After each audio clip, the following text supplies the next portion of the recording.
एगो औरत अपने सहेली से कुछ कहत बा। का कहत बा? सुना सुनावा। हे उठाई लाई गई चोर सखी, हे उठाई लाई गई चोर मोरे नैहर के झुलनी उठाई लाई गई चोर।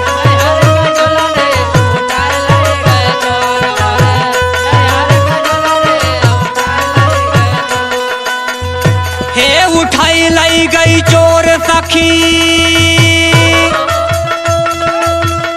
हे उठाई लाई गई चोर मोरे नैहर के झुलनी उठाई लाई गई चोर।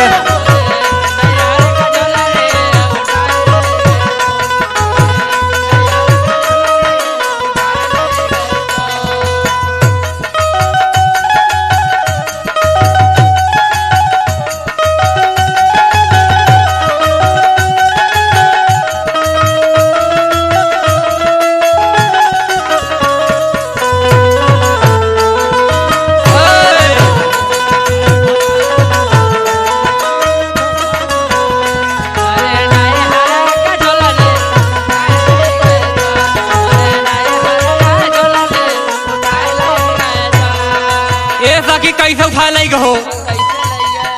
सुना हे हमारी महलिया पे नवदरा वजवा हो, नवदरा वजवा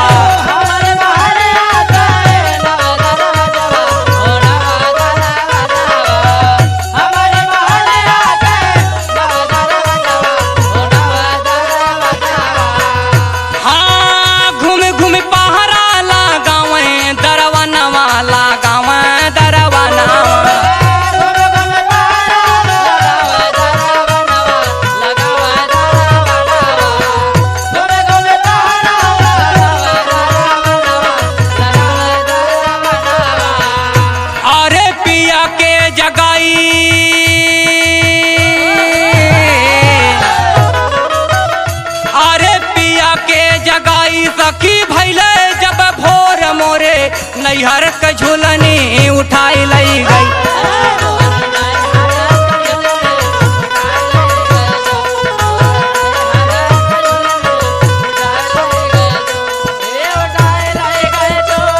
अरे बा भाई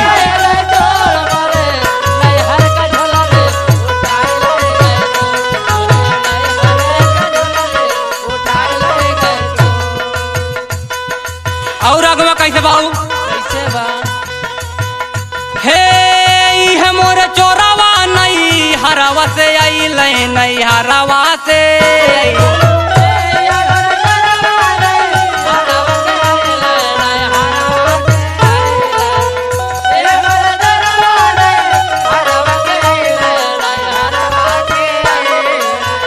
हे या न धन पूछऊ ना घरवा से गई ले हो, घरवा से गई।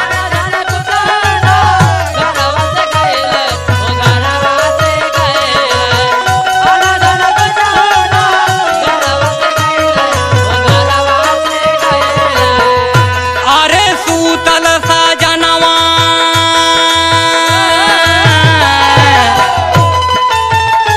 अरे सूतल सजनवा न जगह सखी मोर मोरे नैहर के झुलनी उठाई लाई गई।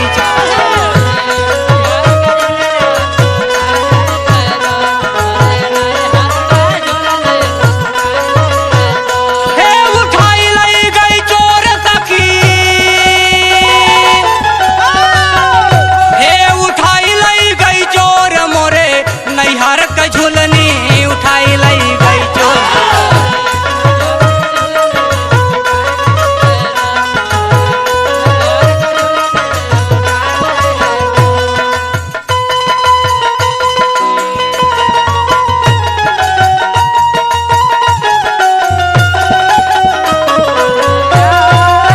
जियो भैया